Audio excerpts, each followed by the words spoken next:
प्रतिवर्ष फेब्रुआरी मास 28 तारिख दिन पालन करा जाए जातीय विज्ञान दिवस। 1928 मसीहा फेब्रुआरी मास 28 तारिख दिन नोबेल विजेता भारतीय वैज्ञानिक चंद्रशेखर भेंकट रमण इफेक्ट आविष्कार करथिले। एही आविष्कार जोगु तांकु 1930 मसीह नोबेल पुरस्कार मिलिथिला। National council for science and technology communication NCSTC केंद्र सरकार को प्रस्ताव देइथिला जे एही आविष्कार पई प्रतिवर्ष फेब्रुआरी 28 तारिख रे जातीय विज्ञान दिवस पालन करा जिबा उचित।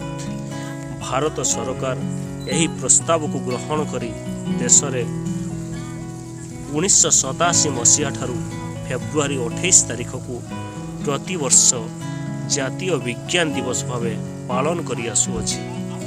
सरकार प्रतिवर्ष वैज्ञानिकों को उत्साहित करने सह सीवी रमण को विरल कीर्ति को देशवासी मने पकाइबापई एही दिन समग्र देश पालन करिथाए जातीय विज्ञान दिवस।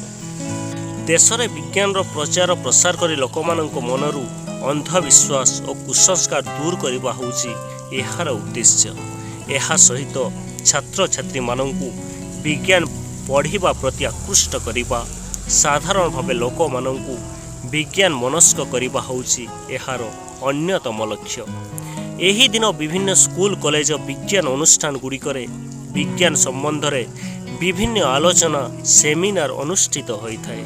छात्र छात्री को नूतन परीक्षण रे प्रेरणा देबा, सेमानंकु विज्ञान प्रति आकर्षित करिबा, विज्ञान एवं वैज्ञानिक सफलता विषय रे अवगत कराइबा, विज्ञान विकास में समस्या गुड़िक उपरे आलोचना करिबा एवं नूतन ज्ञान कौशल प्रयोग करिबा, वैज्ञानिक चिंताधारा थिबा नागरिक मानंकु एक सुजोग देबा, देशर अग्रगति क्षेत्र में विज्ञान और वैज्ञानिक मानंकर गुरुत्वपूर्ण भूमिका उपरे दृष्टिपात करिबा संगे संगे समस्तक मनरे विज्ञान प्रति रुचि और अनुराग सृष्टि करिबा होउची एहार मुख्य लक्ष्य।